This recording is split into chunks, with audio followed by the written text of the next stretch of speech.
வணக்கம். இன்றைக்கி நம்ம கும்ப ராசிக்கு ஆகஸ்ட் மாத பலன்கள் 2024 எப்படின்னு பார்க்கலாம். இப்போது கும்பராசிக்கு வக்ரசனி ராசியிலேயே 7ஆம் வீட்டில் புதன் சுக்கிரன், 4ஆம் வீட்டில் குரு செவ்வாய் சேர்க்கை. இந்த மாதம் கொஞ்சம் ஓகே ஃபைன். புதன் சுக்கிரனோட பார்வை உங்கள் ராசி மேலே விழுது. ஆல்ரெடி உங்கள் ராசியில் சனி வக்ரமாக இருக்காரு. ஸோ நல்லது நடக்கும். ஏன்னா புதன் சுக்கிரன் சேர்ந்து வக்ர சனியை பார்க்குறாங்க. சரி, லைனாக வரலாமா? ஜாப் அண்ட் பிஸ்னஸ்ன்னு எடுத்துக்கிட்டா எது நடந்தாலும் ஒரு அமைதியாக ஒரு பொறுமையாக ஒரு விஷயத்தை ஹேண்டில் பண்ணுங்கள். ஜாபில் எதுக்கும் அவசரப்படாதீங்க, ஒரு படபடப்பாக இருக்காதீங்க, ஒரு ஒரு ஒரு ஒரு ஒரு எப்படி சொல்கிறது, ஒரு கன்ஃபியூஷனாக இருக்காதீங்க, ஒரு நர்வஸாக இருக்காதீங்க. பட் ஸ்ட்ரெஸ் எல்லாம் கம்மியாகும். ஓகேவா? சில பேர்த்துக்கு மட்டும் கொஞ்சம் ஸ்ட்ரெஸ் அதிகமாக இருக்கிற மாதிரி இருக்கலாம்.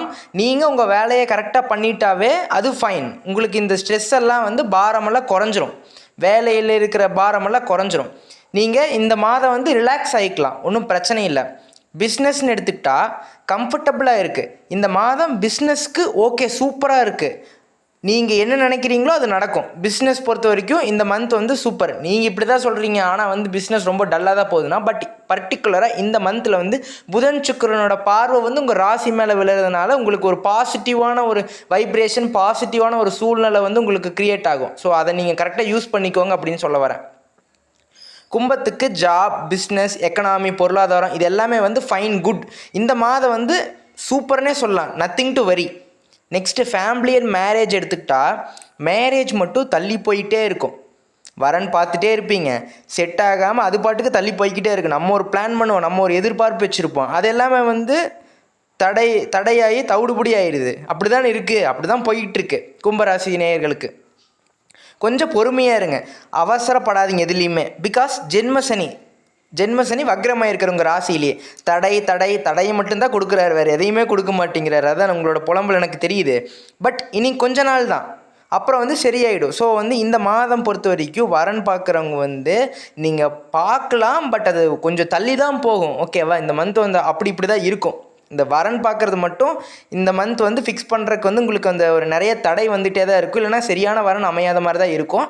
ஸோ நெக்ஸ்ட் மந்த் ட்ரை பண்ணலாம். இந்த மந்த் நீங்கள் பார்த்து வச்சுக்கலாம். பட் எதுவும் ஃபிக்ஸ் பண்ணுற அளவுக்கான கோள்களோட சப்போர்ட் உங்களுக்கு இல்லை இந்த மந்தில்.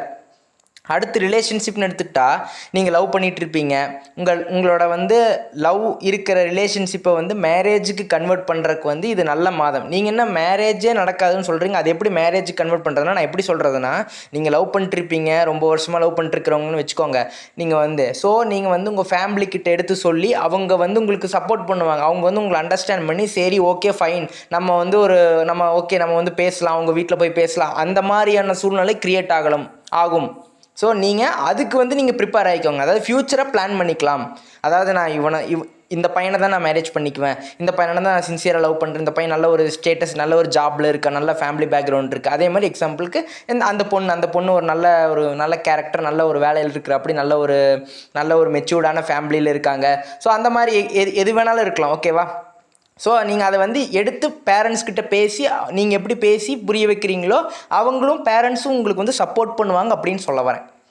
நெக்ஸ்ட்டு ஃபேமிலி லைஃப்னு எடுத்துக்கிட்டா எப்போ பார்த்தாலும் சோதனை தான். சோதனையை பார்த்துக்கிட்டே தாங்கிக்கிட்டே போய்கிட்டே இருக்கீங்க. சோதனையை பார்த்துட்டு அதை தாங்கிக்கிட்டே போய்கிட்டே இருக்கிறீங்க. அது நம்மளை விட்டு போவே மாட்டேங்குது. உங்கள் கோடையே பிறந்ததாட்டு ஒட்டிக்குது. அப்படி தானே நீங்கள் நினைக்கிறீங்க. ஏன்னா ப்ளஸ் அண்ட் மைனஸ் இருக்க தான் செய்யும். ஏன்னா ஜென்மசனி, அப்புறம் 2ல் ராகு இருக்காங்க. அதனால் அப்படி தான் இருக்கும்.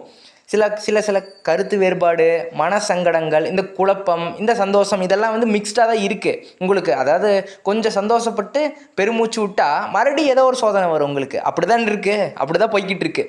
பட் இந்த மாதம் குடும்பத்தில் ஒரு சந்தோஷமாக இருப்பீங்க, குதூகலமாக இருப்பீங்க. ஏன்னா சுக்கிரனோட பார்வை உங்கள் ராசி மேலேயே விழுது, சனி மேலேயே விழுது, வக்ரமான சனி மேலேயே விழுது. ஸோ அதனால் ஃபேமிலியில் ஒரு நல்ல பாண்டிங், நல்ல ஒரு ஒரு அண்டர்ஸ்டாண்டிங் க்ரியேட் ஆகும். So family life good. மாணவர்களுக்கு வக்ர சனியால் என்ன நடந்திருக்கும் அப்படின்னா, முன்னாடி என்ன நடந்திருக்கும் அப்படின்னா, நிறைய முயற்சி எடுத்து தோல்வி, முயற்சி எடுத்து தோல்வி, இப்படி தான் போய்கிட்டு இருக்கிறீங்க மாணவர்களுக்கு, கும்பராசி மாணவர்களுக்கு. ஸோ நான் என்ன சொல்ல வரேன்னா, இந்த மாதம் வந்து கண்டிப்பாக வெற்றி. என்ன பண்ணணும் அப்படின்னா, கடின முயற்சியை போடுங்க. நான் முயற்சி போட்டுக்கிட்டே தான் இருக்கேன், ஆனால் வெற்றி கிடைக்கல அப்படின்னா அது வந்து இப்போ டைம் நல்லா இருக்குது. ஏன்னா சுக்கிரன் புதன், இந்த புதனோட பார்வை வந்து உங்கள் ராசி மேலே விழுதில்ல.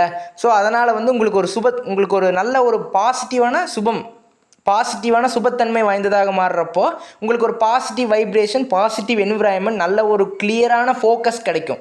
ஸோ இந்த டைம் வந்து அருமையாக இருக்குது. மாணவர்களை தயவுசெய்து இது யூஸ் பண்ணிக்கோங்க. எந்த ஒரு எக்ஸாமில் ஃபெயில் ஆகிருந்தாலும் சரி, எந்த ஒரு காம்படிட்டிவ் எக்ஸாமில் ஃபெயில் ஆகிருந்தாலும் சரி, அடுத்தடுத்து ப்ரிப்பேர் பண்ணுங்கள். இந்த மந்த் எழுதுனீங்கன்னா கண்டிப்பாக வெற்றி உங்களுக்கு. பட் கடின முயற்சி உங்கள் கிட்டேருந்து வேணும். இங்கே பாருங்கள், அதாவது எடுத்துன்னா யாருமே வந்து ஒரு பெரிய பொசிஷனுக்கோ எடுத்துன்னா அவங்க நினச்சது வந்து அடைய முடியாது. அவ்வளோ கஷ்டப்பட்டு ஒரு விஷயத்தை வந்து நான் மாணவர்களுக்கு மட்டும் இல்லை, எல்லாத்துக்குமே சொல்ல வரேன். ஒரு விஷயத்தை வந்து கஷ்டப்பட்டு அதை வந்து ஒருத்தன் போராடி அதை ஜெயிக்கிறான் அப்படின்னா அதுக்கு ஒரு தனி வேல்யூ இருக்குது. நம்ம நினச்சோன்னா அது கிடச்சிருச்சுன்னா அதோட வேல்யூவே இல்லாமல் போயிடும். உங்களுக்கு புரியுதில்ல? அது வந்து நிலைக்காது. அதே நம்ம கஷ்டப்பட்டு போராடி ஒரு ஜாப், ஒரு பிஸ்னஸை வந்து ரன் பண்ணுறோம் இல்லை, அந்த மாதிரி இருக்கிற சூழ்நிலையில் இருக்கிறவங்களுக்கு வந்து அவங்களுக்கு வந்து அது ரொம்ப நாளாக நிலைக்கும். அது வந்து அவ்வளோ சீக்கிரம் வந்து அவங்கள வந்து கைவிடாது, நம்மளை வந்து கைவிடாது. உங்களோட தொழிலோ உங்களோட வேலையோ ஏதோ ஒரு விஷயம், அதுதான் உண்மை. நான் சொல்லணுன்ட்டு இருந்தால் சொல்லிட்டேன். அடுத்து பெண்களுக்கு, இல்லத்தரசிகளுக்கு, கும்பராசி சேர்ந்தவங்களுக்கு எப்படி இருக்கும் அப்படின்னா, உங்களோட எப்படி சொல்கிறது, உங்களோட மைண்டு மனநிலைமை வந்து எப்படி இருக்குது அப்படின்னா, எப்படா இந்த ஜென்மசனி முடியுது, படாத பாடுபடுத்துதே, 7.5 வருஷம் 8 வருஷம்னா 18 வருஷம் 20 வருஷம் இப்படியாதா அப்படிங்கிற மாதிரி எல்லாம் யோசிச்சுட்டு இருக்கீங்க. பட் நீங்கள் கொஞ்சம் பொறுமையாக இருங்க. ஏன்னா எல்லாமே முடிய போகுது. About to end. நான் வந்து எண்ட் ஆகலை, அபவுட் டு எண்ட் அப்படின்னா முடிய போகுது அப்படின்னு சொல்ல வரேன். ஓகேவா? நீங்கள் முடிய போகிறதில்ல, அது வந்து அந்த பேட் ஃபேஸ் வந்து முடிய போகுது. ஸோ அது வரைக்கும் கம்முன்னு இருங்க, கொஞ்சம் பீஸ்ஃபுல்லாக இருங்க. உங்களுக்கு பல சோதனைகளை வந்து பார்த்துட்டே தான் இருக்கீங்க, எனக்கு புரியுது. அதாவது எப்படின்னா, ஃபேமிலியில் நீங்கள் ஒன்று சொல்லுவீங்க, ஃபேமிலி ஒரு மாதிரி அண்டர்ஸ்டாண்ட் பண்ணிக்கிட்டு லைஃப் பார்ட்னரோ இல்லை அப்பா அம்மாவோ இல்லை அக்கா தங்கச்சி யாராச்சும் ஒருத்தங்க வந்து அண்ணன் தம்பியோ யாராச்சும் ஒருத்தங்க அது தப்பாக புரிஞ்சுக்குவாங்க. நீ என்ன சொல்கிறது அப்படிங்கிறது உங்களோட டிசிஷன் கேட்க மாட்டாங்க. பட் நீங்கள் எடுக்கிற டிசிஷன் தான் கரெக்டாக இருக்கும். பட் அவங்க வந்து உங்களோட பேச்சை கேட்டிருக்க மாட்டாங்க. உங்கள் பையனோ பொண்ணு உங்களோட பேச்சை கேட்காம அவங்க பாட்டுக்கு அவங்களோட செயலை செய்வாங்க. என்னடா இது, நம்ம சொல்கிறது யாருமே மதிக்க மாட்டேங்கிறாங்க நம்மளோட பேச்சை அப்படின்ட்டு உங்களுக்கே ஒரு மன வருத்தம், ஒரு என்னடா இது அப்படிங்கிற மாதிரி மைண்ட் செட்டு. ஸோ எனக்கு புரியுது. இதெல்லாம் கொஞ்ச நாளைக்கு தான், ஓகேவா? ஜென்மசனி விலகிட்டால் சரியாயிரும். பட் அது வரைக்கும் கொஞ்சம் கேர்ஃபுல்லாக இருங்க அப்படின்னு சொல்கிறேன். எந்த ஒரு விஷயமா இருந்தாலும் கொஞ்சம் விட்டு கொடுத்து கொஞ்சம் பீஸ்ஃபுல்லாக கொஞ்சம் ரிலாக்ஸ் ஆகிக்கோங்க. எப்போவுமே ஸ்ட்ரெஸ்ஸாகவே இருக்காதுங்க, அது வந்து சரியாயிரும். அது ஒரு காலகட்டம் தான், ஓகேவா? இதுக்கு முன்னாடி நீங்கள் எவ்வளோ சந்தோஷமாக இருந்தீங்க, நான் அதுக்குன்னு சொல்லாதீங்க. கமெண்ட்டில் வந்து நான் சந்தோஷமாகவே இல்லை, நீங்கள் சொல்கிறது பொய் அப்படின்லாம் சொல்லாதீங்க. நீங்கள் இதுக்கு முன்னாடி சந்தோஷமாக தான் இருந்திருப்பீங்க. இந்த 7.5 சனினால தான் நிறைய பேர் வந்து மனதளவிலையும் உடல் அளவிலையும் வந்து நிறைய பாதிக்கப்பட்டிருப்பீங்க, கரெக்டாக? ஸோ எனக்கு புரியுது. பட் இந்த ஆகஸ்ட் மந்த் எடுத்துக்கிட்டால் உங்களுக்கு உங்கள் லைஃப் பார்ட்னரால் ஒரு நல்ல ஒரு சப்போர்ட்டர் அண்டர்ஸ்டாண்டிங் வந்து கிடைக்கும். ஃபேமிலியில் உங்களுக்குன்னு ஒரு உங்களை வந்து நல்ல நீங்கள் என்ன சொல்கிறீங்களோ அதை கேட்பாங்க அப்படின்னு சொல்ல வரேன் இந்த மந்த் பர்டிகுலராக. ஸோ அதனால் வந்து எந்த பிரச்சனையும் இல்லை, ஸ்மூத்தாக போயிடும் இந்த மந்த். ஃபேமிலி பொறுத்த வரைக்கும் இல்லத்தரசிகளுக்கு வந்து என்ன நீங்கள் நினச்சிங்கனாலும் அது நடக்கும். Okay, fine.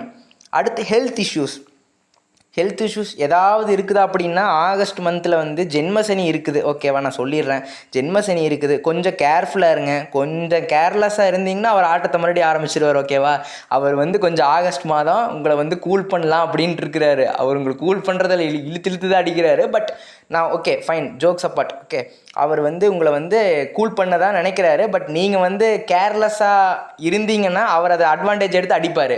நீங்கள் கேர்ஃபுல்லாக இருந்துட்டிங்கன்னா ஒரு சின்ன அடியிலேயே போயிடும். அப்போ ஆக மொத்தத்தில் அடிதான் அப்படிங்கிறீங்களா? இல்லை, அப்படி சொல்ல வரல. இல்லை, சொல்கிறேன், கொஞ்சம் கேர்ஃபுல்லாக இருங்க. ஏதோ ஒரு விஷயத்தில் வண்டி ஓட்டுறதாகட்டும், ஏதோ ஒரு ஹெல்த்து, ஏதோ வெளியில் ட்ராவல் பண்ணுறதாகட்டும், எந்த ஒரு விஷயம் பண்ணாலுமே கொஞ்சம் கேர்ஃபுல்லாக பண்ணுங்கள். கேர்லெஸ்ஸாக எந்த ஒரு விஷயத்தையுமே பண்ணாதீங்க. சாப்பிட்றதாகட்டும், வெளியில் போய் சாப்பிட்றதாகட்டும், எந்த ஒரு விஷயமா இருந்தாலும் கரெக்டாக யோசித்து சிந்திச்சு செயல்படுங்க. Fine, okay. ஸோ நெக்ஸ்ட் என்ன சொல்லணும்னா, எந்த ஒரு பெரிய பிரச்சனையில் ஹெல்த்தில், ஓகேவா? எந்த நோயும் இருக்கிற மாதிரி தெரியல. ஏதாச்சும் நோயில் வந்து நீங்கள் கஷ்டப்பட்டு இருந்தீங்கன்னா இந்த மந்த் வந்து அது சரியாகக்கூடிய வாய்ப்பு இருக்குது, ஓகேவா? ட்ரீட்மெண்ட்லாம் வந்து முடிச்சுக்கிறதுக்கான வாய்ப்பு இருக்குது. ஏதோ டெம்பரவரி ஏதோ ஃப்ராக்சர், இந்த மாதிரி ஏதோ ஒரு விஷயம் வந்து ஹெல்த் இஷ்யூஸ் ஏதோ ஒரு விஷயம் இருந்துச்சுன்னா கூட அதெல்லாம் ட்ரீட்மெண்ட்லாம் முடிச்சுக்கிறதுக்கு வாய்ப்பு இருக்குது. ஸோ அதனால் வந்து கொஞ்சம் கேர்ஃபுல்லாக இருங்க, ஓகேவா? மற்றபடி பெருசாக இல்லை, எந்த பிரச்சனையும் இல்லை, அதாவது எந்த ஆபத்தும் இல்லை. பட் நீங்கள் வந்து அது கேர்ஃபுல்லாக இருக்கணும். இந்த டைம் பீரியட் மட்டும் அப்படி தான் இருக்குது. ஜென்மசனி இருக்கிற வரைக்கும் வரைக்கும் கொஞ்சம் கேர்ஃபுல்லாக இருங்க, மற்றபடி எதுவும் இல்லை. ஏன்னா வந்து ஜென்மத்தில் சனி இருக்குது, 2ல் ராகு இருக்கிறதுனால ஹெல்த் இஷ்யூஸ் அப்பப்போ வரலாம் மைல்டாக. இங்கே பாருங்கள், ஏதாச்சும் வாமிட், ஃபீவர், கோல்டு இந்த மாதிரிலாம் வரலாம். பட் இது வந்து பெரிய இது வந்து ஹெல்த் இஷ்யூஸில் சேராதில்ல, இது வந்து நார்மல் இஷ்யூ. ஓகேவா? ஹெல்த் இஷ்யூஸ் எல்லாம் பெருசாலாம் எந்த ஒரு நோய் அந்த மாதிரிலாம் எதுவும் இல்லை. ஸோ அப்படி நான் சொல்ல வரேன். So nothing to very. நீங்கள் ஹெல்த்தை மட்டும் கரெக்டாக கான்சன்ட்ரேட் பண்ணுங்கள், டைமுக்கு சாப்பிடுங்க, டைமுக்கு தூங்குங்க. மெயினாக நீங்கள் வந்து அந்த டிப்ரெஷன் அந்த மாதிரி சில டைமில் வந்து ஓவராக டிப்ரெஷன் ஆகிடுறீங்க நைட் டைமில், இந்த மாதிரிலாம் கரெக்டாக. ஸோ எப்படிடா அப்படின்னு ஏதோ ஒரு விஷயம், ஜாப், பிஸ்னஸ், ஃபேமிலி, ஸ்டடீஸ், ஏதோ ஒரு விஷயம், அதனால் வந்து ஒரு டிப்ரெஷன் ஆகிடுறீங்க. அதெல்லாம் வந்து விட்டுருங்கன்னு சொல்ல வரேன். ஓகேவா? அது உங்களுக்கு வந்து சரியாயிடும். நான் தான் சொல்கிறேன்ல, அது பேட் ஃபேஸ், அது முடிய போகுது. ஓகேவா? ஸோ நீங்கள் எதை பற்றியும் கவலைப்பட வேண்டாம். உங்களுக்கு ஆகஸ்ட் மாதம் சூப்பராக இருக்குது, நீங்கள் ட்ரை பண்ணலாம். என்ன வரன் மட்டும்தான் கொஞ்சம் வந்து உங்களுக்கு கிளிக் ஆகாத மாதிரி இருக்குது, தடை வரும். ஸோ இந்த மந்த் வந்து கொஞ்சம் அப்படி தான் இருக்குது. நெக்ஸ்ட் மந்த் வந்து அதை அடுத்த மந்தில் நான் சொல்கிறேன். இந்த மந்தில் வந்து வரன் மட்டும்தான் கொஞ்சம் தள்ளி போகிற மாதிரி இருக்கும். மற்றபடி ஃபேமிலியில் சூப்பராக இருக்குது. மாணவர்களுக்கு அருமையாக வாய்ப்பு பயன்படுத்திக்கலாம். பட் கடின முயற்சி வேணும். பிஸ்னஸ் எடுத்த வரைக்கும் சூப்பராகவே இருக்குது இந்த மாதம். நீங்கள் கரெக்டாக வந்து ஒரு வாய்ப்பை வந்து பயன்படுத்தி அதிலிருந்து ஒரு பலன் எடுத்துக்கோங்க. அது உங்கள் கையில் தான் இருக்குது. ஜாப் அண்ட் பிஸ்னஸ் பொறுத்த வரைக்கும் அதுதான். ஜாப்லேயே அதே மாதிரி தான், கொஞ்சம் ஸ்ட்ரெஸ் எல்லாம் கம்மியாக கொஞ்சம் ரிலாக்ஸாக இருப்பீங்க. ஒரு நிம்மதியாக இருக்கக்கூடிய காலகட்டம்னு சொல்ல ஆகஸ்ட் மந்தில். So nothing to very. கும்பராசிக்கு சூப்பராக இருக்குது. And one second, one request, நம்மளோட சேனலை வந்து நீங்கள் பார்க்குறீங்க பட் சப்ஸ்கிரைப் பண்ணுறதில்ல, நீங்கள் சப்ஸ்கிரைப் பண்ணிக்கோங்க. உங்களோட ஃபேமிலி, ஃப்ரெண்ட்ஸ் எல்லாத்துக்குமே வந்து ஷேர் பண்ணி விடுங்க. நீங்களும் வந்து லைக் பண்ணுங்கள், ஷேர் பண்ணுங்கள், சப்ஸ்கிரைப் பண்ணுங்கள். ஏன்னா நம்ம எடுக்கிற எஃபர்ட் வந்து நிறைய பேர்த்த ரீச் பண்ணணும்னு எங்கள் டீமோட ஒரு ஆசை. ஸோ எல்லாத்துக்கும் ரீச் பண்ணால் தான் நம்மளுக்கும் ஒரு பெரிய ஒரு பலன் அடைஞ்சதுக்கான திருப்தி இருக்கும். அடுத்து வந்து நான் என்ன சொல்ல வரேன்னா, நெக்ஸ்ட்டு நீங்கள் கமெண்ட் பண்ணுங்கள் எந்த மாதிரியான பலன்கள் வேணும் அப்படின்னு. ஏன்னா நாங்களும் எங்களோட டீம் வந்து ஒரு ஃப்ளோவில் போயிட்டுருப்போம், இதை போடலாம் அப்படின்னு. பட் உங்களுக்குன்னு ஒரு தேவை இருக்கும்ல. இப்போ கும்பராசிக்கு அடுத்து என்ன பலன் போடலாம் அப்படிங்கிறதுக்கு நீங்கள் ஒரு தேவை வச்சுருப்பீங்களா, எனக்கு இந்த பலன் இருந்தால் ஓகே அப்படிங்கிற மாதிரி. எக்ஸாம்பிளுக்கு வந்து எப்படி சொல்லலாம்னா, குரு வந்து வக்ர மகரர், அதோட பலன் வேணும்னா அதை சொல்லுங்கள், நான் அதை போடுறேன். இல்லை நீங்கள் வேறு என்ன சொன்னாலும் நான் அதை போடுறேன். நாங்களும் என்னோட டீமும் வந்து ரெடியாக இருக்கோம். ஓகேவா? ஸோ நீங்கள் என்ன சொல்கிறீங்களோ கமெண்ட் பண்ணுங்கள், நீங்கள் பார்த்துட்டு கமெண்ட் பண்ணுங்கள். அதே மாதிரி நான் என்ன சொல்கிறேனோ இதை வந்து காதில் ஜஸ்ட்டு கேட்டுட்டு மட்டும் போகாமல், ஓகே இது இப்படி இருக்குது அப்படின்னா நீங்கள் அது வந்து அதிலிருந்து நீங்கள் வந்து கேர்ஃபுல்லாக இருந்துக்கோங்க. சரி, ஹெல்த் இஷ்யூஸில் ரிலேட்டடாக இருந்தாலும் சரி, எதாக இருந்தாலும் சரி, நீங்கள் வந்து கேர்ஃபுல்லாக இருங்க. அதே மாதிரி ஃபேமிலியில், லைஃப்பில் சூப்பராக இருக்குன்னா அதே மாதிரி சூப்பராக இருந்துக்கோங்க. ஜாப் அண்ட் பிஸ்னஸில் கொஞ்சம் ரிலாக்ஸ் ஆகக்கூடிய காலகட்டம், பிஸ்னஸும் ஆகட்டும், கொஞ்சம் முயற்சி மட்டும் எடுங்க. எப்போவுமே தோல்வி தான், பட் ஃபைன், ஓகே. பட் நீங்கள் எடுக்கிற முயற்சி வந்து எடுத்துக்கிட்டே இருக்கணும். ஒரு கட்டத்துக்கு மேலே விட்டுட்டிங்கன்னா தான் அதுதான் உங்களுக்கு தோல்வியாக வருமோ தவிர, நீங்கள் வந்து முயற்சி செஞ்சுட்டே இருந்தீங்கன்னா ஏதோ ஒரு நாள் கண்டிப்பாக வெற்றி கிடைக்கும். ஸோ அதுக்கான நாள் வரைக்கும் வெயிட் பண்ணுங்கள். நன்றி, வணக்கம்.